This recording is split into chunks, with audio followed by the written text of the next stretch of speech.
From an attorney's point of view, how do you tell children that parents are getting divorced? Well, my name is Goldman. I'm the director and founder of Goldman and Associates. Our firm has a primary focus on family law issues here in Michigan. And today we're going to continue our video series designed to educate and inform the public. So please subscribe to our channel. You know, the question of how to break it to the kids is a very popular question. And divorce attorneys are asked this all the time. You know, we're doing this. I mean, my wife just served me with divorce. What am I going to tell my kids? Well, a lot of it has to do with how old the children are. I would say the older that they are, the quicker you get them involved in the discussion. If they're young children, you got 3 or 4 years old, there's a time and a place to do it. Older kids are going to figure out that something's up.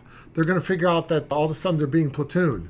Mom and dad have been having fights. They've heard all the fights. They've heard all the discussions. There's no secrets. I would say that for older kids, the best way to do it, at least from my standpoint as an attorney, is to sit the children down and say, look, you may realize that things have not been going exactly harmoniously in the household. And me and mom have decided that we are going to put a different legal relationship in place. We had a marital relationship. We're still parents. We're always going to be parents, and we're always going to work together to promote a healthy environment for our children. However, we're going to legalize our relationship as it stands now and convert it from a marital relationship, which is what has gone all the way up till now, to a separate kind of relationship where we're splitting up our assets and we're going to develop separate households, but we're still going to jointly parent the children, assuming that that is the case. It's important to know that while you're breaking up the relationship from a legal standpoint,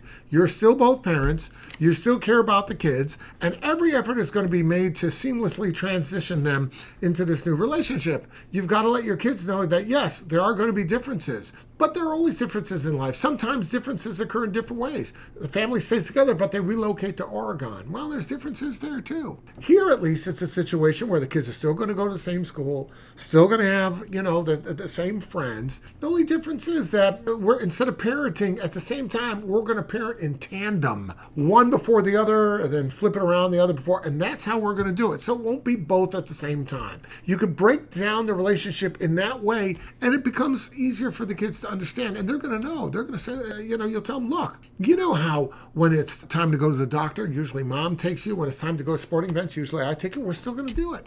We're still going to do the same way, but instead of parenting together, we're going to separate our parenting to promote a more harmonious relationship all the way around.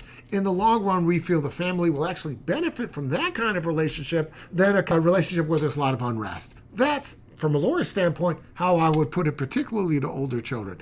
I think it's easier to understand. I think it's easier for them to work with. If you have any questions about your relationship, reach out. We'll be glad to help you out.